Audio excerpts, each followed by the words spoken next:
Hello everyone, কেমন আছো তোমরা?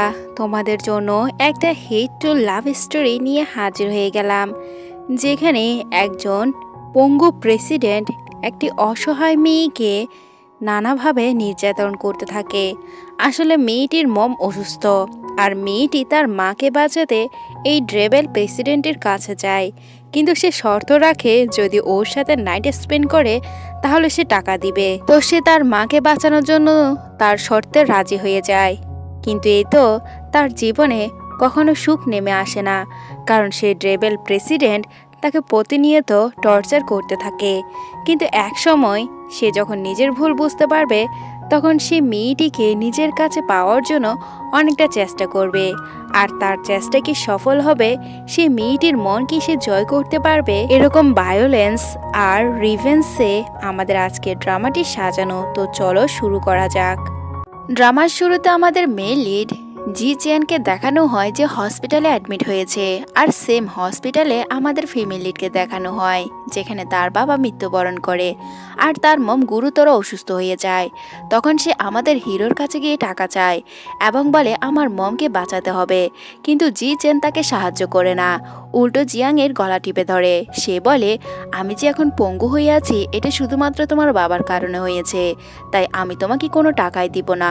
কিন্তু সে এখানে বলে তাতে তার বাবার কোনো দোষ ছিল না, সে যাতে তাকে কিছু টাকা দিয়ে তার মমের সেবার জন্য তাকে সাহায্য করে, কিন্তু সে রাজি হচ্ছিল না। ফাইনালি সে যখন রাজি হয় তখন সে জিয়াংকে বলে তুমি এক্ষুনি আনড্রেস হও, তুমি আমার সাথে নাইট স্পেন্ড করো। এটা শুনে তো জিয়াং অনেকটা শকড হয়, কিন্তু তার মমকে বাঁচাতে হবে, এর জন্য সে তার কথা মতো রাজি হয়ে যায় আর তার সাথে ওয়ান নাইট স্টেন্ড করে নেয়। এরপর সে যখন জি চ্যানের কাছে টাকা চায় তখন সে বলে তোমাকে টাকা দিব, কিন্তু তোমাকে আমার হয়ে থাকতে হবে। এটি শুনে জিয়াং শকড হয়। সে বলে তুমি তো চেয়েছিলে এক রাতের জন্য, এখন তুমি আমাকে টাকা দিবে নাকি দিবে না? তখন সে বলে ঠিক আছে দিব, কিন্তু তুমি তোমার বয়ফ্রেন্ডের সাথে ব্রেকআপ করে নাও। এটা শুনে জিয়াং আপনি কি ঘরে বসে অনলাইনে টাকা আয় করতে চান? অনলাইনে টাকা আয় করার চমৎকার একটি প্ল্যাটফর্ম হচ্ছে B24Bet। B24Bet হচ্ছে বিশ্বের অন্যতম সেরা ও বিশ্বস্ত একটি অনলাইন বেটিং কোম্পানি। এখানে রয়েছে ক্রিকেট, ফুটবল, জেটেক্স, ক্র্যাশ গেমস, কেজিটেস সহ লক্ষাধিক অনলাইন গেম। এখানে অ্যাডোটের মূল্য পাবেন অন্য সব সাইট থেকেও বেশি। বিশ্বাস না হলে নিজে চেক করে দেখুন। সবথেকে ইন্টারেস্টিং ব্যাপার হলো এখানে রেজিস্ট্রেশন করলেই পাবেন 300 টাকা বোনাস। আপনার বন্ধুকে রেফার করে প্রতি রেফারে পাবেন 300 টাকা। লেনদেন করতে পারবেন লোকাল ওয়ালেটের মাধ্যমে, যেমন বিকাশ, নগদ, রকেট উপায়। আমাদের দেওয়া special promo code AN200 live রেজিস্ট্রেশনের সময় ব্যবহার করলে প্রথম ডিপোজিটে পেয়ে যাবেন 200% বোনাস ও প্রতিবার ডিপোজিটে 50% বোনাস। এছাড়া আছে প্রতি রবিবার ও বৃহস্পতিবার ডিপোজিটের 100% বোনাস। আর সব সময় বিভিন্ন রকম সিজনাল বোনাস এবং অফার তো থাকছেই। আসলেই এত অফার আর কোনো সাইটে নেই, তাই দেরি না করে এখনই রেজিস্ট্রেশন ও ডিপোজিট করে খেলা শুরু করেন। IPL এর দারুণ সব অফার দিচ্ছে B24Bet। এছাড়া IPL এর উপলক্ষে লাকি জ্যাকপট চলছে B24Bet এ। সর্বোচ্চ ডিপোজিট করলে পাবেন সিঙ্গাপুরের ভ্রমণের সুযোগ। রেজিস্ট্রেশনের লিঙ্ক ও অ্যাপের লিঙ্ক ভিডিওর প্রথম কমেন্টে পিন করে দেওয়া আছে। এটা শুনে জিয়াং অনেকটা শকড হয়। এরপর সে তার বয়ফ্রেন্ডের কাছে যায়, তার বয়ফ্রেন্ডের সাথে ব্রেকআপ করে নেয়। তার বয়ফ্রেন্ড জিজ্ঞাসা করে হঠাৎ তোমার কি হলো? তখন সে বলে আমি এতদিন টাকার পিছনে ঘুরেছি, কিন্তু এখন তোমার কাছে টাকা নেই, তাই তোমার সাথে ব্রেকআপ করে নিচ্ছি। এটা শুনে তার বয়ফ্রেন্ড তার গলায় থাকা সেই লকেটটি ছিঁড়ে সেখান থেকে চলে যায়। তখন জিয়াং সেই রকেটটি খুঁজতে থাকে।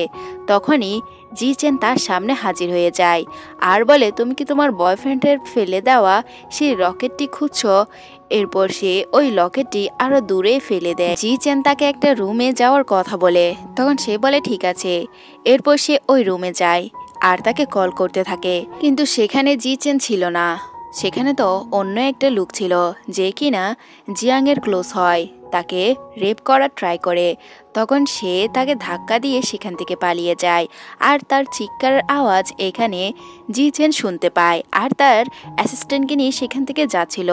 অন্যদিকে সামনে দিয়ে তার বয়ফ্রেন্ড চলে আসে, যে তাকে সাহায্য করার জন্য হাত বাড়িয়ে দেয় আর সেখান থেকে পালানো শুরু করে দেয়।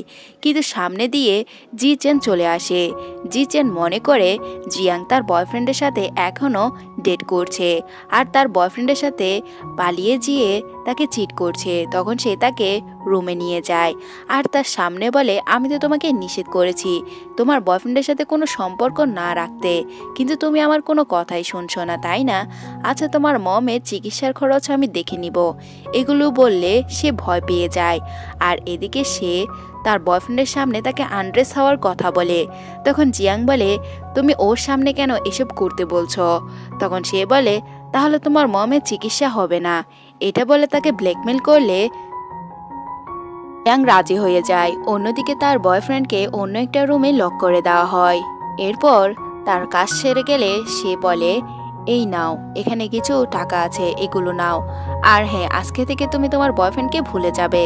তখন তার বয়ফ্রেন্ড আসে আর তাকে স্লেপ মারে আর বলে, আমি বুঝতে পেরেছি তুমি কেন জি চেনের ক্লোজ হচ্ছ।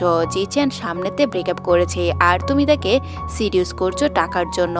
আর তোমার বাপ তো একটা খুনি ছিল, যে কিনা অনেকজন মানুষকে খুন করেছে। তখন জিয়াং কান্না করে তার বয়ফ্রেন্ডকে সে সত্যটা বলা ট্রাই করে, কিন্তু তার বয়ফ্রেন্ড কোনো কথাই শোনে না। এদিকে ফ্ল্যাশব্যাকে দেখানো হয় জি চেন উই উই নামের একটা মেয়ের সাথে ছিল, যাকে কিনা সে বিয়ে করবে। এসব দেখে জিয়াংয়ের অনেকটা খারাপ লাগে। জিয়াং বলে, এক সময় সে জি চেনকে বাঁচিয়েছিল, হয়তো এর জন্য সে উই উই নামের মেয়েটিকে বিয়ে করতে চায়। দেন প্রেজেন্টে এসব শুনে আর কল্পনা করে সে যখন কান্না করছিল, তখন তার কাছে হসপিটাল থেকে কল আসে যে তার মমের ইমিডিয়েটলি অপারেশন করাতে হবে।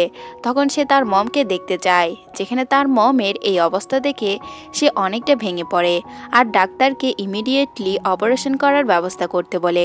কিন্তু ডাক্তার বলে এখনই তাকে অপারেশনের জন্য অনেকগুলো টাকা দিতে হবে।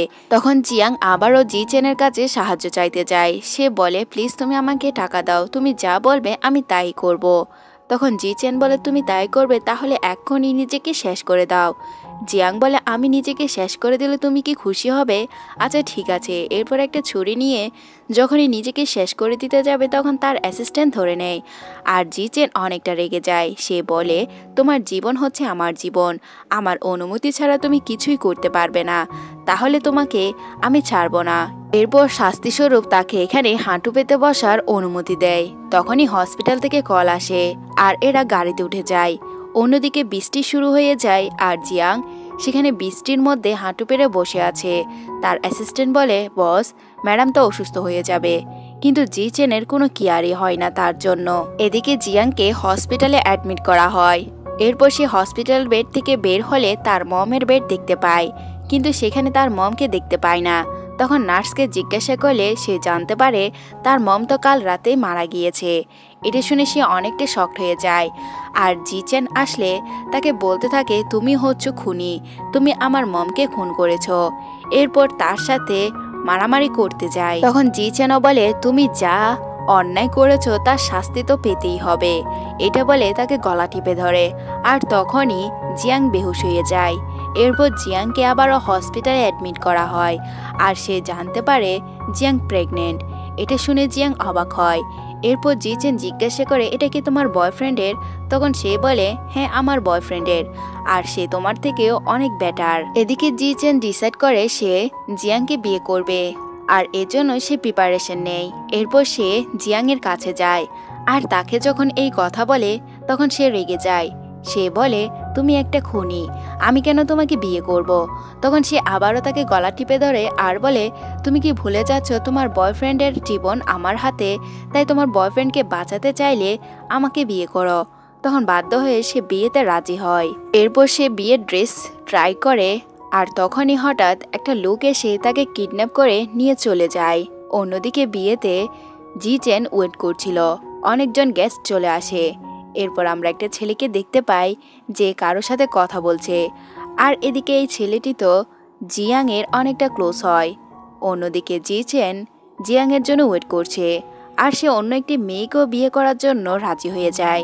তখনই জিয়াং চলে আসে, তার হাত পুরো রক্তাক্ত ছিল। জি চেন জিজ্ঞাসা করে, তোমার হাতে কি হয়েছে?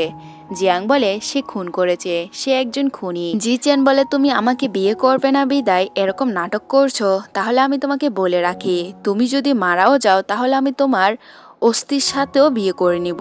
এরপর সেখানে জিয়াং বেহুশ হয়ে যায়। অন্যদিকে জি চেন জানতে পারে বিয়ের সময় জিয়াং তার বয়ফ্রেন্ডের সাথে ছিল, এদিকে জিয়াংয়ের হুঁশ আসলে জিচেন তার সাথে কৈফিয়ত চায়। তখন সে বলে, আমি আমার বয়ফ্রেন্ডের সাথে দেখাই করিনি, আমাকে কেউ কিডন্যাপ করেছে। তখনই উই উই নামে সে মেয়েটি হাজির হয়ে যায় আর সোজা জিচেনের কাছে যায়। এদিকে জিয়াং অনেকটা কান্না করতে করতে প্রায় দুর্বল হয়ে গিয়েছিল, যেখানে জিচেন তাকে ওয়ার্নিং দেয় এখান থেকে না যাওয়ার জন্য। তখন উই উই নামের মেয়েটি তার জন্য ওষুধ আনে আর বলে, দেখো আমাদের তো বিয়ে হওয়ার কথা ছিল, তাই তুমি ওকে ছেড়ে আমার কাছে ফিরে আসো। তখন জিয়াংও বলে, শুধুমাত্র বেবিটার জন্য, বেবিটা হয়ে গেলে আমি ওর থেকে দূরে চলে যাব, তাই তুমি চিন্তা করিও না। এটা শুনে জিচেন জিয়াংয়ের উপর আরও রেগে যায়।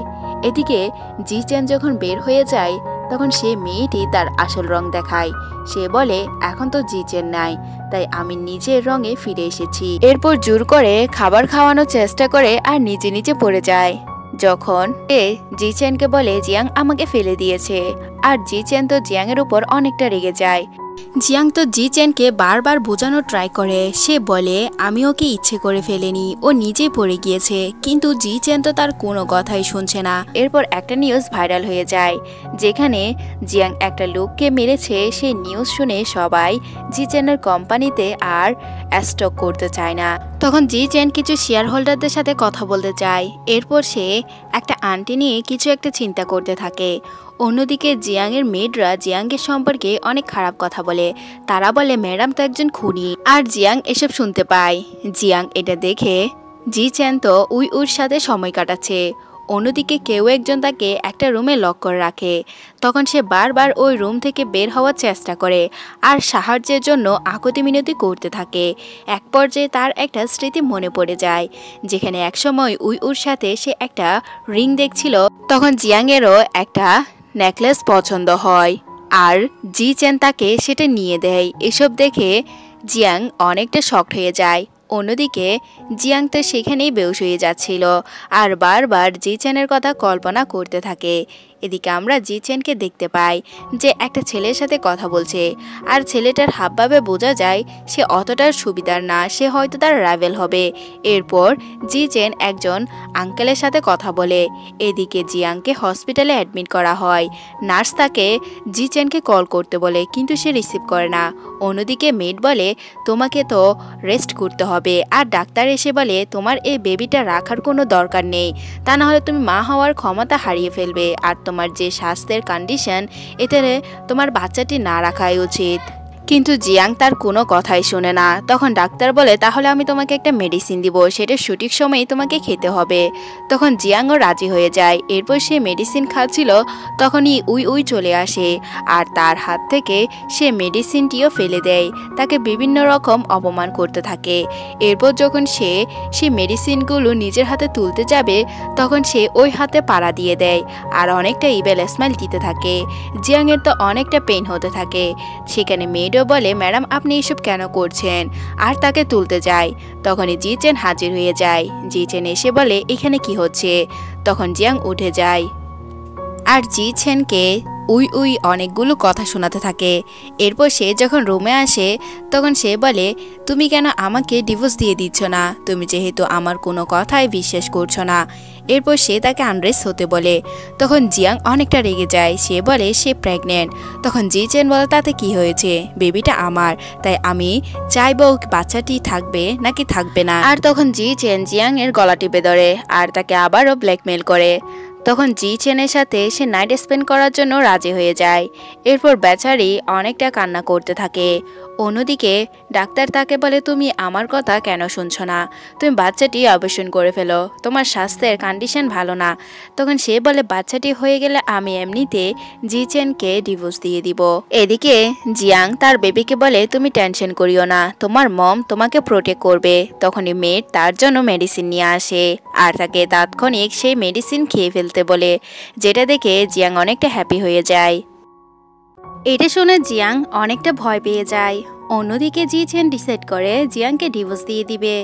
এটা শুনে তার সেক্রেটারি অনেকটা শকড হয় আর মনে করে বাইরে থেকে কেউ তাদের কথা শুনছে। এরপর সে বেরিয়ে আসে, কিন্তু সেখানে কেউ ছিল না। অন্যদিকে জিয়াং জিচেনের উপর অনেকটা অভিমান করে আর ঘুমিয়ে পড়ে। সেখানে তো সে মেডিসিন রেখে দিয়েছিল। এদিকে জিচেন জিয়াংকে জিজ্ঞাসা করে এটা কিসের ওষুধ। তখন সে ওই ওষুধ নেওয়ার জন্য অনেকটা রিকোয়েস্ট করতে থাকে। সে বলে এই ওষুধ তার জন্য অনেকটা ইম্পর্টেন্ট, কিন্তু জিচেন মনে করে এটা হয়তো বাচ্চা অ্যাবর্শন করার কোনো পিল হবে। এরপর সেটা নিয়ে চলে যায়। জিয়াং তো অনেকটা রিকোয়েস্ট করেও কোনো কিছু করতে পারে না, তাই সে তার ডক্টর ফ্রেন্ডকে কল করে। আর সেই ডক্টর ফ্রেন্ড তার বাসায় সে ওষুধ পৌঁছে দেওয়ার জন্য চলে আসে, কিন্তু সেখানে উই উই তার কাছ থেকে সে ওষুধটা নিয়ে নেয়। এরপর সোজা গিয়ে জিচেনের কাছে যায়। জিচেন তো জিয়াংকে ধরে নিয়ে আসে আর এখানে সব দোষবার জিয়াংয়ের উপর চাপিয়ে দেয়। সে বলে এই ওষুধ একজন ছেলে দিয়ে গিয়েছে, হয়তো সে বাচ্চাটিকে নষ্ট করতে চায়। এটা শুনে জিচেন অনেকটা রেগে যায়। আর তখন মেয়েটকেও নিয়ে আসা হয়, আর মেয়েটকে উই উই অলরেডি তার ফ্যামিলি নিয়ে ব্ল্যাকমেল করতে থাকে। জিয়াং বলে এটা তার জন্য অনেক ইম্পর্টেন্ট, তা না হলে বেবিকে বাঁচানো সম্ভব হবে না। কিন্তু মেয়েট বলে হ্যাঁ, এই ওষুধটা খেলে বেবি নষ্ট হয়ে যাবে। এসব শুনে জিচেন অনেকটা রেগে যায় আর জিয়াংয়ের গলা টিপে ধরে। তখন জিয়াং বলে তুমি তো আমার কোনো কথাই বিলিভ করবে না, তাই কেন আমাকে ছেড়ে দিচ্ছ না? আমাকে ডিভোর্স দিয়ে দিলে তো সবকিছু মিটমাট হয়ে যাবে। এটা শুনে জিচেন তার উপর আরো রেগে যায়। অন্যদিকে তখন তার একজন দাদু আসে, যার সামনে এরা জিয়াংকে পরিচয় দেয় ম্যাড হিসাবে। এটা দেখে জিয়াং অনেকটা শকড হয়। এরপর সেও নিজে স্বীকার করে নেয় হ্যাঁ, সে এর সার্ভেন্ট। অন্যদিকে সে সেখানে বেহুশ হয়ে যায়। তখন তাকে হসপিটালে অ্যাডমিট করা হয়। এখানে তার সেই ডক্টর ফ্রেন্ড বলে তোমাকে তো আমি বলেছি বাচ্চাটি অপারেশন করে ফেলতে। তখন জিয়াং বলে এই বাচ্চাটি আমার জন্য অনেকটা ইম্পর্টেন্ট। তখন ডাক্তার জিচেনকে রিকোয়েস্ট করতে থাকে, কিন্তু জিচেন বলে আমি তাকে নিয়ে কোনো কেয়ারই করি না। তখন জিয়াং তার ডাক্তার ফ্রেন্ডকে বলে কোনো ব্যাপার না, বাচ্চাটিকে আমি এমনিতেই রাখবো। তখন সেখানে উই উই চলে আসে আর বলে অবশ্যই তো রাখবে, কারণ এই ছেলেটি তো তোমাকে সে মেডিসিন দিয়ে গিয়েছিল। এটা শুনে জিচেন শকড হয়। আবার সে ডক্টর ফ্রেন্ড জানতে পারে ও সেই মেডিসিন পিলটি নিতে পারেনি। আর সে ডক্টর ফ্রেন্ড যখন জিচেনের উপর রাগ করবে, তখন উল্টো জিচেন তার গলা টিপে ধরে আর বলে তাহলে তুমি আমাকে চিট করছো ওই মেডিসিন দিয়ে, তাই না? এরপর তাকে এখান থেকে নিয়ে যাওয়ার কথা বলে। তখন তার ডক্টর ফ্রেন্ড বলে এমনটা করিও না, কারণ ও অনেকটা উইক হয়ে পড়েছে, তাই প্লিজ ওকে এখানে চিকিৎসা করতে দাও। কিন্তু জিচেন কোনো কথাই শুনে না, উল্টো জিয়াংয়ের গায়ে হাত তুলতে থাকে আর এসব কিছুর মজা উই উই নিচ্ছে। এত কিছু করার পরও জিচেন জিয়াংয়ের কোনো কথাই শোনে না, উল্টো তাকে বাসায় গিয়ে তাকে লক করে রাখে। তখন জিয়াং অনেকটা চেষ্টা করে সেখান থেকে বেরিয়ে আসতে। অন্যদিকে আমরা জিচেনকে দেখতে পাই যে উই উইর সাথে ছিল। উই তাকে নিজের করতে চায় অনেকটা মন ভুলিয়ে, কিন্তু তখনই মেট দিয়ে শুনতে পাই যে জিয়াং অসুস্থ হয়ে গিয়েছে। তখন সে জিয়াংকে দেখতে যায় আর তার ডক্টর ফ্রেন্ড বলে এখনই ওর অপারেশন করতে হবে, ওর বেবির অপারেশন না হলে ওকে বাঁচানো সম্ভব না। কিন্তু জিচেন তার কেয়ারই করে না, আর জিচেনও অনেকটা রেগে যায়, তার গলা থেকে সেই লকেটটি নিয়ে বাইরে ফেলে দেয়। এটা দেখে জিয়াং সেই লকেটটি খুঁজতে বেরিয়ে যায়। তখন জিচেন আরও রেগে যায়। এদিকে সেই ডক্টর ফ্রেন্ড জিচেনকে বোঝায় বেবির জন্য তার অনেকটা ক্ষতি হবে, কিন্তু সে তো তার কেয়ারই করছে না, এমনকি অপারেশন করার সে ফর্মেও ও সাইন করেনি। এদিকে জিয়াংয়ের সাথে দেখা করতে উই উই যায় আর সে বলে আমি তোমার বাবাকে বলেছি জিচেনের অ্যাক্সিডেন্ট করতে, তাই জন্য সে করেছে। এটা শুনে সে অবাক হয় আর জিচেনকে বলে তুমি জানো তোমার অ্যাক্সিডেন্টের পিছনে কে ছিল? ও ছিল, ওই আমার বাবাকে টাকা দিয়েছে। তখন জিচেন বলে হ্যাঁ আমি জানি, কিন্তু দোষ তোমার বাবারই। তোমার বাবা টাকার জন্য কেন এসব করেছে, এর জন্য আমার এই অবস্থা, তাই তোমাকে সে শাস্তি ভোগ করতে হবে। তখন জিয়াংও বলে তুমি আমার লাইফে আসা সবচাইতে বড় ভুল ছিল, আর আমি যাকে ভালোবাসবো সে আমাকে কখনো বুলি করবে না, না তো আমার গায়ে হাত তুলবে, আর তুমি আমাকে হারিয়ে অবশ্যই রিগ্রেট করবে। এগুলো শুনে সে তাকে থাপ্পড় মারে। এরপর বলে আমি তোমাকে নিয়ে কোনো কেয়ারই করি না। এরপরের সিনে আমরা দেখতে পাই জিয়াং ছাদ থেকে ঝাঁপ মেরেছে আর সে সেখানে মারা যায়। যখন জিচেন এটা জানতে পারে তখন সে পুরোপুরি শকড হয়ে যায়। তার সে ডক্টর ফ্রেন্ড গিয়ে জিচেনকে মারতে থাকে আর বলে আজকে জিয়াংয়ের সাথে যা হয়েছে সবটার তুমিই দায়ী, তুমি ওর সাথে এমন করেছো। এদিকে জি চেনের অ্যাসিস্ট্যান্টের কাছে একটা কল আসে আর জি চেন মনে মনে অনেকটা রিগ্রেট ফিল করছে। দেন পরের সিনে আমরা জিয়াংয়ের গ্রেভিয়ার্ডের কাছে দেখতে পাই, যেখানে তার ডক্টর ফ্রেন্ডও যায়। আর তার ডক্টর ফ্রেন্ড বলে তুমি কখনো জিয়াংয়ের উপর বিলিভ রাখোনি। এরপর সে মেডকে নিয়ে আসে আর মেড থেকে জানতে পারে সে মেডিসিন আসলে ভিটামিন ছিল, সেটা বাচ্চা নষ্ট করা পিল ছিল না। আবার এইসব শুনে সে অনেকটা রিগ্রেট করে। আর জি চেনকে ডক্টর ফ্রেন্ড বলে তুমি যদি সত্যি জিয়াংকে পছন্দ করে থাকো তাহলে তার সেই আন্টি তুমি কুড়িয়ে আনো। অন্যদিকে আমরা উইকে একটা ছেলের সাথে ড্রিঙ্ক করতে দেখি। এদিকে আমরা জি চেনকে দেখতে পাই যে ওই ডক্টর ফ্রেন্ডের কথা অনুযায়ী সে আন্টি খুঁজতে সেখানে চলে যায়। যেহেতু সে পঙ্গু তাই নিজে কারো সাপোর্ট ছাড়া সেখানে গড়িয়ে গড়িয়ে সে আন্টিটি খুঁজতে থাকে। অন্যদিকে ডক্টর ফ্রেন্ড কাউকে কল করে শুভেচ্ছা জানাচ্ছিল। এরপর আমরা জি চেনকে দেখতে পাই যে একজন দাদুর সাথে ছিল আর দাদু তার অ্যাডপ্টেড নাতি সম্পর্কে বলছিল। এরপর আমরা উইকে দেখতে পাই যে জি চেনের সাথে দেখা করতে আসে, কিন্তু জি চেন তাকে বিলিভ করে না, উল্টো তার কিছু পিক দেখায় সে অনেক আগে থেকে জি চেনকে চিট করে আসছে। এরপর মেড দিয়ে তাকে রুম থেকে বের করে দেয়। অন্যদিকে উই গিয়ে তার রাইভেলের সাথে হাত মিলিয়ে নেয়। এরপর তারা ড্রিঙ্ক করে। তারা এটা ভাবে কিভাবে জি চেনকে ডিস্ট্রয় করে দিবে। অন্যদিকে জি চেনের অ্যাসিস্ট্যান্ট কিছু তথ্য নিয়ে আসে। এরপর সেগুলো দেখে বুঝতে পারে যে বেবিটা তার, আর কখনো জিয়াং তাকে চিট করেনি। অন্যদিকে জি চেন জিয়াংয়ের মমের গ্রেভিয়ার্ডের কাছে যায় আর ওই রাতের ফ্ল্যাশব্যাক কল্পনা করে যেদিন সে জিয়াংয়ের মমকে প্রমিস করেছিল জিয়াংয়ের পুরোপুরি খেয়াল রাখবে। আর সে গ্রেভিয়ার্ডের কাছে গিয়ে ডক্টর ফ্রেন্ডকে দেখে সে অনেকটা শকড হয়ে যায়। অন্যদিকে আমরা সেখানে জিয়াংকে দেখতে পাই যে কিনা জীবিত ছিল। আর ডক্টর ফ্রেন্ড বলছে তুমি কি এখনো জি চেনের প্রতি ফলিং লাভ রাখছো? তখন সে বলে না, কখনো না, ওর আর আমার যা কিছু ছিল সব কিছু শেষ হয়ে গিয়েছে। এদিকে তার ডক্টর ফ্রেন্ডের একটা কল চলে আসে, তখন সে সেখান থেকে চলে যায়। কিন্তু জিয়াং যাওয়ার সময় জি চেন তার হাত ধরে নেয় আর বলে তুমি জীবিত আছো, প্লিজ আমার কাছে ফিরে আসো। কিন্তু জিয়াং বলে কেন ফিরে যাব, তুমি নিজেই তো আমাকে খুন করেছো, না তো কখনো তুমি আমাকে ভালোবেসেছো, আর আজকে থেকে আমি তোমাকে শুধু ঘৃণাই করব। এদিকে জিয়াং চলে গেলে জি চেন তার গাড়ির নাম্বারও মুখস্থ রেখে দেয়। অন্যদিকে আমরা জিয়াংকে দেখতে পাই যার বাড়িতে সে নানুটা চলে আসে আর সেখানে জি চেন ছিল। জি চেনকে দেখে জিয়াং জিজ্ঞাসা করে তুমি এখানে কি করছো? তখন জি চেন বলে এখানে তুমি কি করছো? এরপর সে নানু বলে তুমি তো এক সময় জি চেনের বাড়িতে ছিলে।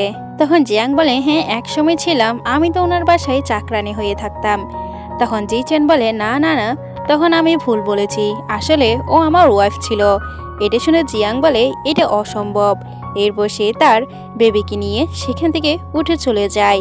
অন্যদিকে জি চেন জিয়াংয়ের সাথে টাইম স্পেন্ড করতে চায়। তার রাগ ভাঙানোর জন্য তাকে আবারও নিজের লাইফে ফিরে আসতে বলে। তখন জিয়াং বলে কতটা অদ্ভুত, তুমি নিজেই এক সময় আমাকে টর্চার করেছিলে, কখনো আমাকে ভালোবাসোনি উইকে ছাড়া, এখন তুমি আবার এসেছো আমার লাইফটাকে ডিস্ট্রয় করতে। এইসব শুনে জি চেন কিছুই বলতে পারে না। অ্যাসিস্ট্যান্ট কিছু বলতে যাবে তখনই তার বাচ্চার কান্নার আওয়াজ শোনা যায়। এরপর এরা বাচ্চাটিকে কোলে তুলতে যায়। এরপর বাচ্চাটির এসব কাণ্ড দেখে এরা দুজনই বাচ্চাটিকে মেডিকেলে ভর্তি করায়। এরপর জানতে পারে বাচ্চাটিতে বোন মেরো ট্রান্সফার করতে হবে। আর তাকে জিজ্ঞাসা করা হয় বাচ্চাটি এদের কি হয়। তখন জিয়াং বলে সে বাচ্চাটির মা হয় আর জি চেন বলে সে বাচ্চাটির বাবা। তখন বলে বোন মেরো ট্রান্সফার করার জন্য আগে তোমাদের পরীক্ষা করতে হবে, ম্যাচিং হলে তো ভালো কথা। এদিকে এরা দুশ্চিন্তা করতে থাকে। তখনই নার্স আসে আর বলে সরি, আপনাদের দুজনের মধ্যে থেকে কারোই বোন মেরো ম্যাচিং হয়নি। এটা শুনে দুজনে অনেকটা শকড হয়ে যায়। তখন ডক্টর তাদেরকে আরেকটা রিজন বলে। ডক্টর বলে তোমরা যদি দ্বিতীয় বেবি নাও তাহলে তাদের বোন মেরো ম্যাচ হতে পারে। এটা শুনে সে রাজি হবে। তখনই ডক্টর ফ্রেন্ড এসে নিষেধ করে। ডক্টর ফ্রেন্ড বলে দেখো তুমি আগের বার প্রেগনেন্সিতে অনেকটা রিস্ক তুলেছ, তাই এবার তুমি এসব কর্মকাণ্ড করতে যেও না। তখন জি চেনা বলে হ্যাঁ তোমার ভাই ঠিকই বলছে, আসলে সে তার পালক ভাই ছিল। অন্যদিকে জিয়াং জি চেনের ক্লোজ হয়। এবং তাকে ফোর্স করে তার সাথে ইন্টিমেট হতে। সে তো অনেকটা আনকন্ট্রোলও হয়ে পড়ে। এরপর বলে, তুমি ভেবে দেখো, আমাদের এটা করতে হবে। তোমার মনে আছে তুমি আগে আমার জন্য কতটা কিউরিয়াস ছিলে আমাকে পাওয়ার জন্য, তাই তুমি সেই সুযোগটা লুপে নাও। এরপর সে তার সাথে ইন্টিমেট হয়ে যায়। দেন পরের সিনে সে ব্রেকফাস্ট করতে গেলে জিয়াং জিচেনকে বলে তাকে এখনই হসপিটালে যেতে হবে, কারণ তাকে চেক আপ করতে হবে। এটা শুনে জিচেন নিজে অনেকটা শক হয়ে যায়। অন্যদিকে উই উই তার বয়ফ্রেন্ডের সাথে ছিল, আর এটা জানতে পারে আজকে সেই নানুটি তার নাতিনের সাথে পরিচয় করিয়ে দিবে। এদিকে জিয়াংয়ের কাছে তার ভাই যায় আর বলে দ্বিতীয়বার প্রেগনেন্ট হবে। তখন জিয়াং বলে, হ্যাঁ আমি ডিসাইড করে নিয়েছি। তখন তার ভাই বলে, এতে কি তোমার হাজব্যান্ড সম্মতি দিয়েছে? জিয়াং বলে, এতে ওর সম্মতি না দেওয়ার কি আছে। তখনই জিচেন সেখানে চলে আসে আর বলে, আমি এটাতে হ্যাঁ বলবো না, আমরা অন্য কোনো রাস্তা বের করে নিব, তুমি আমার উপর বিশ্বাস রাখো। তখন জিয়াং বলে, তুমি কি চাও আমাদের বেবি এভাবে শেষ হয়ে যাক? তা না হলে তুমি আমাকে করতে দাও। তখনই সেখানে নানু চলে আসে আর নানু বলে কালকে তার জন্মদিন, এর জন্য সবার সামনে সে তার পালক নাতিকে ইন্ট্রোডিউস করিয়ে দিতে চায়। ফাইনালি জন্মদিনের দিন চলে আসে, যেখানে সবাই জিয়াংয়ের জন্য ওয়েট করছিল। সেখানে উই উই জিয়াংয়ের সাথে দেখা করতে যায় আর তাকে বলে, তুমি এখানে কি করছো? তখন সে বলে, আমি এখানে ওনার নাতি হিসেবে এসেছি। এখানে সে তাকে অনেকটা ইনসাল্ট করতে থাকে, এমনকি তাকে দোষারোপ করার জন্য নিজের হাত দিয়ে নিজের গায়ে স্ল্যাপ মারতে থাকে। এসব দেখে জিয়াং অনেকটা ভয় পেয়ে যায়। তখনই তার ভাই আসে আর বলে, এখানে কি হচ্ছে? তখন উই উই বলে, দেখো ও আমাকে আঘাত করছে, আমি বলছি আমার ভুল হয়ে গিয়েছে। কিন্তু জিয়াং বলে, আমি কোনো অন্যায় করিনি, আমি তোকে টাচও করিনি। তার ভাই বলে, আমি জানি, কিন্তু আজকে দাদুর জন্মদিন, তাই এই মেয়েটির সাথে তুমি পাঙ্গা নিও না। তখন সে অনেকটা রেগে যায়। সে বলে, তুমি কি আমার কথা বিলিভ করছো না? আর আমি এই মেয়েটিকে কেন ক্ষমা করে দিব, যে কিনা আমার পুরো লাইফটাই শেষ করে দিয়েছে? আর তখনই তার ভাইকে ডিফেন্ড করার জন্য জিচেন সেখানে উপস্থিত হয়। জিচেন জিয়াংয়ের ভাইয়ের উপর রেগে যায়। সে বলে, তুমি আমার ওয়াইফের সাথে এমনটা ব্যবহার করতে পারো না। আর সে উই উইকেও কথা শোনাতে থাকে। এরপর যখন জিয়াং দাদুর কাছে যায়, দাদু সবার সাথে পরিচয় করিয়ে দেয়। তখন উই উই গিয়ে বলে, ও আসলে একসময় আমার সৎ বোন ছিল। আর এখানে সে জিয়াংয়ের অনেকটা ইনসাল্ট করতে থাকে, সবার সামনে তার আসল পরিচয় নিয়ে আসে। আর এটাও বলে সে এক সময় খুনি ছিল। এসব শুনে যখন আশেপাশের লোকেরা তাকে কথা শোনাতে থাকে, তখন দাদু আর জিয়াংয়ের ভাই তার পক্ষ হয়ে কথা বলে। এমনকি যে লোকগুলো জিয়াংকে কথা শুনিয়েছিল সেই লোকগুলোকেও পার্টি থেকে বের করে দেয়। এরপর উই উইকেও সে পার্টি থেকে বের করে দিতে যায়। উই উই তো অনেকটা রেগেছিল। এরপর দাদু জিয়াংকে সবার সামনে নিজের নাতি হিসেবে ঘোষণা করায়। দাদুর এসব এফেক্ট জিয়াংকে অনেকটা প্রভাবিত করে। সে তো অনেকটা ইমোশনাল হয়ে যায়। দাদু বলে সব সময় সে জিয়াংকে সাপোর্ট করবে। হঠাৎ করে তখনই তার কাছে হসপিটাল থেকে কল আসে। এরপর সে দৌড়ে হসপিটালে দেখতে যায়। জিয়াং যখন হসপিটালে যায় তখন একটা বকাটে ছেলে তার সাথে মিসবিহেভ করতে চায়। আর তখনই জি চেন উপস্থিত হয়। আবার ওই লোকটি জি চেনের পঙ্গুত্বের সুযোগ নিয়ে তার গায়ে হাত তুলতে যাবে। জিয়াং সেই লোকটিকে থাপ্পড় মারে। এরপর জি চেনের কাছে যায়, জিজ্ঞাসা করে, তুমি ঠিক আছো? জি চেন বলে, তুমি কেন এমনটা করেছো? তোমার কি মনে হয় আমি তোমাকে প্রোটেক্ট করতে পারবো না? আমি পঙ্গু বিদায় সবাই আমাকে এমনটা ট্রিট করবে? তখন জিয়াং বলে, আমি এমনটা তোমাকে বলতে চাইনি। অন্যদিকে ডক্টর আসলে এদের দুজনের কাছে জিজ্ঞাসা করে, আপনারা কি বেবি নেওয়ার কোনো প্ল্যান করেছেন? তখন জিচেন বলে, আমরা অন্য ওয়ে ভাবতেছি। এদিকে আমরা জিয়াংকে দেখতে পাই যে জিচেনের ক্লোজ হয়। আসলে সে একটা ভিটামিনের ওষুধ নিয়েছে, কিন্তু সে যখন প্রেগনেন্ট হয়ে যায় এটা দেখে জিচেন জিয়াংয়ের উপর অনেকটা রেগে যায়। সে বলে, তোমার স্বাস্থ্যের কন্ডিশন অতটা ভালো না যে তুমি দ্বিতীয়বার বেবি নিতে পারবে, তারপরও তুমি কেন আমার কোনো কথাই শোনো না? কিন্তু জিয়াং জিচেনের কোনো কথাই শোনে না আর বলে, তুমি যদি না চাও যে আমাদের বেবি বোন মেরোর প্রয়োজন তাহলে তুমি এখানে ইন্টারফিয়ার করবে না। আর যদি তোমার আমার এইসব কিছুতে প্রবলেম হয় তাহলে তুমি আমাকে ডিভোর্স দিয়ে দাও। এমনিতে তো আমি তোমাকে ডিভোর্স পেপার দিয়ে দিয়েছিলাম, তুমি সেখানে সাইন করে দাও। তুমি তো কখনোই আমাকে ভালোবাসোনি, বস শুধুমাত্র আপনাকে ভালোবেসেছে। এটা শুনে জিয়াং অনেকটা স্মাইল করতে থাকে। জিয়াং তাদের কোনো কথা না শুনে সেখান থেকে চলে যাচ্ছিল। তখন তার অ্যাসিস্ট্যান্ট জিচ্যাংকে বলে, বস আপনি কেন আমাকে পুরো কথাই শেষ করতে দেননি? তখন জিচেন বলে এটা আমার ব্যাড লাক, হয়তো সে কখনো বিলিভ করবে না। অন্যদিকে তখনই তার ভাই এসে বলে আমি তোমাকে নিষেধ করেছি জিয়াংয়ের কাছ থেকে দূরে থাকবে, কিন্তু সে প্রেগনেন্ট হয়ে গিয়েছে। এদিকে তার অ্যাসিস্ট্যান্ট বলে এখানে বসের কোনো দোষ নেই, উনি বসকে ইনসিস্ট করেছে। অন্যদিকে জিচেন একটা প্ল্যান করে নেয়। সে জিয়াংকে বলে আমি তোমাকে ডিভোর্স দিয়ে দিব, আর হ্যাঁ ডিভোর্সের পর আমার সম্পত্তি 2 ভাগ হবে, কিন্তু তাতে তোমাকে আমার এখানেই থাকতে হবে। যতদিন না বেবি হচ্ছে ততদিন আমি তোমার টেক কেয়ার করব। এসব দেখে জিয়াং অনেকটা রেগে যায়। সে বলে আমার নিজের বাড়ি আছে, আমি কেন তোমার সাথে থাকতে যাব? কিন্তু পরে বলে ঠিক আছে আমি তোমার সাথে থাকবো, কিন্তু তাও একটা শর্ত আছে, আমি যা ইচ্ছে তাই করতে পারবো, তুমি সেখানে ইন্টারফিয়ার করতে পারবে না। তখন জিচেন বলে ঠিক আছে, কিন্তু তোমাকে এখানে থাকতে হবে আর আমি তোমার টেক কেয়ার করবো। দেন পরের সিনে দুজনে শর্ত মেনে নেই। এরপর দাদুর কাছে যায়। জিয়াং বলে আমি জিচেনের সাথে থাকতে চাই, কারণ আমি তাকে এখনো ভুলতে পারিনি। দাদু বলে আমাদের এখানে অনেক বড় লোক ছেলেরা আছে, তুমি যদি চাও আমি তাদের সাথে তোমার পরিচয় করিয়ে দিব। কিন্তু জিয়াং বলে আমি শুধুমাত্র জিচেনের সাথে থাকতে চাই। এটা শুনে দাদু আর কিছুই বলে না। তখন তার ভাই তাকে ড্রপ করতে আসে। এদিকে তার ভাই বলে সেও এখানে থাকবে, কিন্তু জিয়াং বলে তুমি এখানে থাকার কোনো প্রয়োজনই নেই।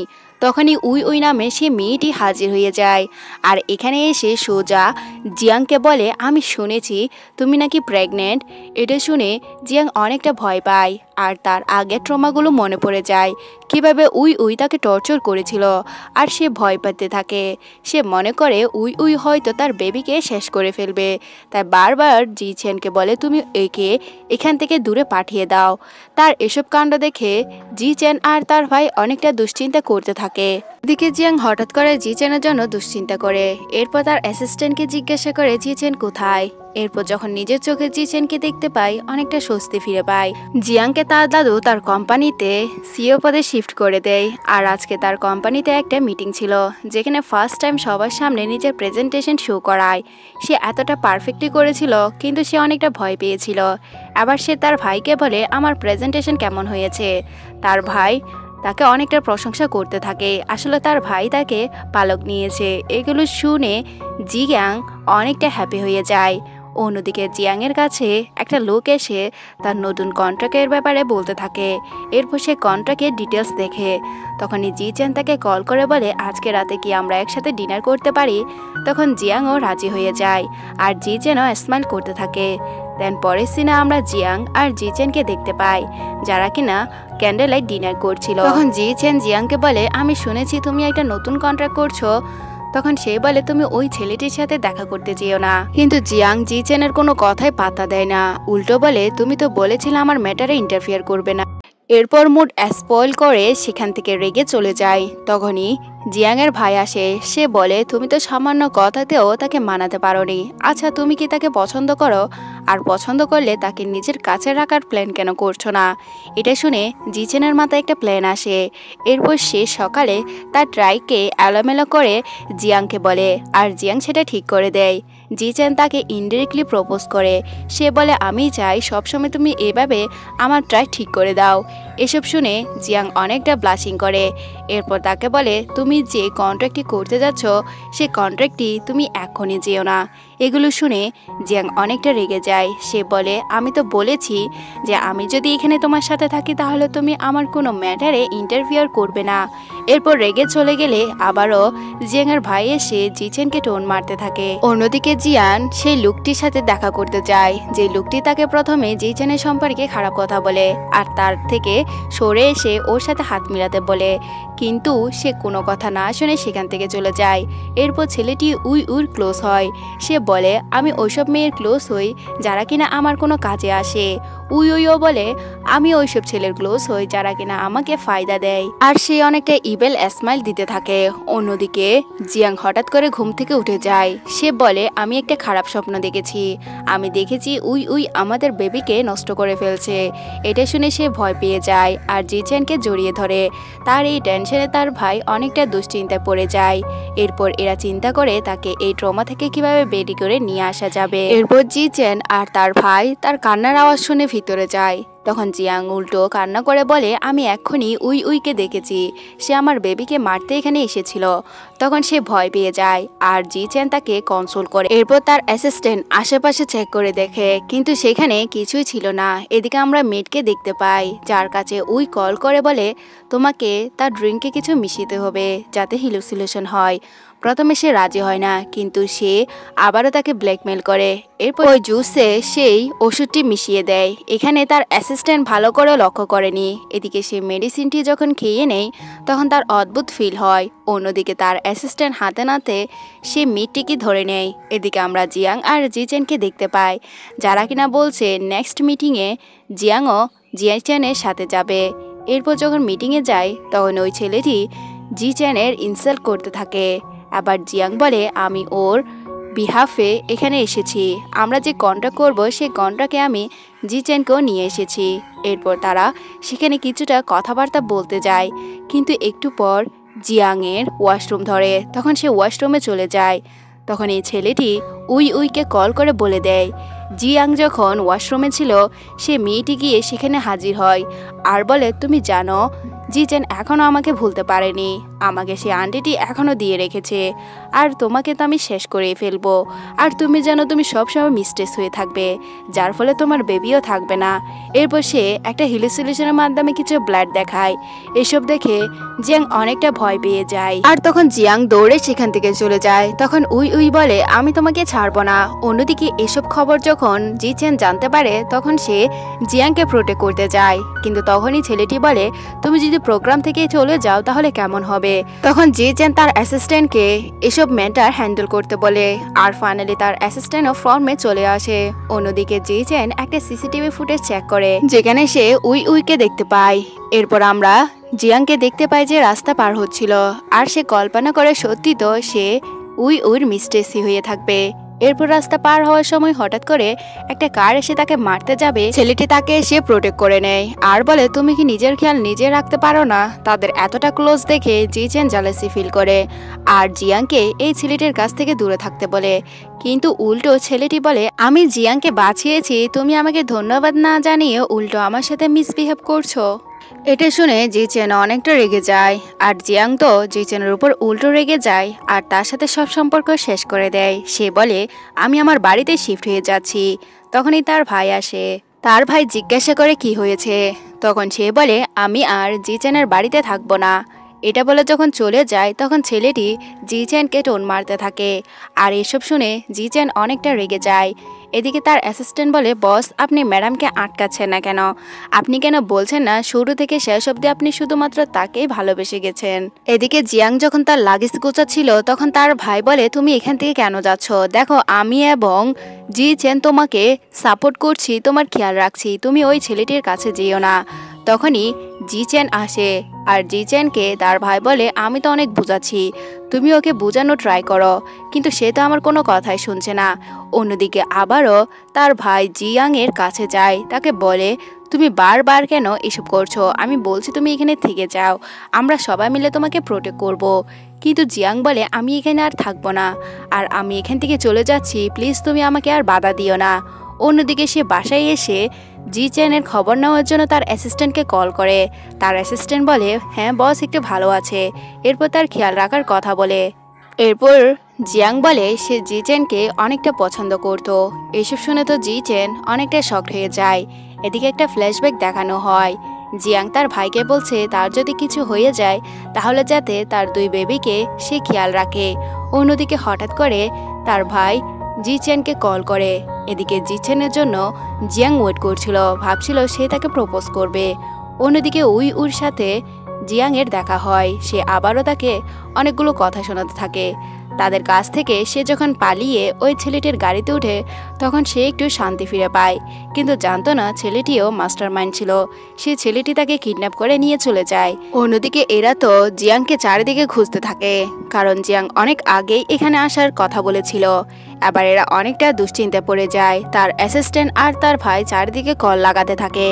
এদিকে আমরা জিয়াংকে দেখতে পাই, যাকে উই উই আর সে ছেলেটি কিডন্যাপ করে নিয়ে এসেছে। জিয়াং যখন এদের দুজনকে একসাথে দেখে অনেকটা শকড হয়ে যায়। সে বলে তাহলে তোমরা দুজনে একসাথে এত কিছু করেছো? তখন সে বলে হ্যাঁ আমরা একসাথেই করেছি। এরপর সে আরও অনেকগুলো সত্যটা রিভিল করে। তুমি মরে গিয়েও শান্তি হয়নি, তুমি আবার জি চেনের লাইফে ফিরে এসেছো। জি চেন তোমাকে আগেও ভালোবাসতো। এসব শুনে জিয়াং অনেকটা অবাক হয়। এরপর সে বলে সে সবসময় তোমাকে ভালোবেসেছে, কিন্তু আমি তাকে ড্রিঙ্ক দিয়ে বলেছি আমার সাথে সে ওয়ান নাইট স্ট্যান্ড করেছে, এর জন্য সে আমাকে বিয়ে করতে রাজি হয়েছিল, কিন্তু শুরু থেকে সে তোমাকেই পছন্দ করে গেছে। এসব শুনে জিয়াং অনেকটা শকড হয়ে যায়, কারণ সে এতদিন জেনে এসেছে জি চেন শুধুমাত্র তাকেই পছন্দ করে। এদিকে সে ছেলেটি জিয়াংকে বলে তোমার কাছে একটা চান্স আছে, তুমি যদি আমাকে বিয়ে করে নাও আর তোমার সব শেয়ারগুলো আমার নামে করে দাও তাহলে আমি তোমাকে ছেড়ে দিব। কিন্তু জিয়াং রাজি হয় না বিদায় সে তাকে মোলেস্ট করতে চায়। তখনই জি চেন তার অ্যাসিস্ট্যান্টকে নিয়ে চলে আসে। তার অ্যাসিস্ট্যান্ট তো ওই ছেলেটিকে মারতে থাকে, আর জি চেন বলে জিয়াং তুমি এখান থেকে পালিয়ে যাও। এরপর সে পালাতে গিয়ে আবারও জি চেনের জন্য মায়া হয়। অন্যদিকে সে ছেলেটি জি চেনকে মারতে থাকে। জি চেনও তার সাথে ফাইট ব্যাক করে। এরপর ছেলেটি তাকে বলে আমি তোমাকে মেরে তোমার জিয়াংকে ক্লোজ করে নিব। এসব বলতেই পিছন থেকে কেউ একজন তার মাথায় আঘাত করে, যে কিনা জিয়াং ছিল। এরপর জি চেনকে জিয়াং জড়িয়ে ধরে। সে বলে আমি সব কিছু জানতে পেরেছি, তুমি শুরু থেকে শেষ অবধি শুধুমাত্র আমাকেই পছন্দ করে গেছো, কিন্তু আমি তোমাকে ভুল বুঝেছিলাম। এরপর সেখানে তার ভাই আসে। এরপর সব সত্য আরও রিভিল হয় যে তার অ্যাক্সিডেন্ট, তার মার মৃত্যু, সব কিছুর পিছনে এই ছেলেটি আর উই ছিল। এদিকে সে হঠাৎ করে বেহুশ হয়ে যায়। তখন জি চেন জিয়াংকে হসপিটালে নিয়ে যায়। ডাক্তাররা তার দুই ছেলেরই বোন মেরে ট্রান্সফার করার কথা বলে। জি চেন তো অনেকটা নার্ভাস ফিল করে, কারণ সে একসাথে জিয়াংকেও হারাতে চায় না। ফাইনালি সে রিংটাও ফিরে পায়। আসলে ডাক্তার জি চেনের কাছে সে রিংটি নিয়ে আসে, আর জি চেন এটা দেখে হ্যাপি হয়ে যায়। ফাইনালি সে জিয়াংকে সে রিংটি পরিয়ে দেয়, আর তাদের যত ভুল বোঝাবুঝি ছিল সব মিটমাট হয়ে যায়। আর তার বেবিও বর্ন করে, আর তার বেবি থেকে বোন মেরেও ট্রান্সফার করে নেয়। আর এখানে এই ড্রামাটি হ্যাপি এন্ডিং দিয়ে শেষ হয়ে যায়। তো কেমন লেগেছে ড্রামাটি কমেন্ট করে জানাও। Thank you.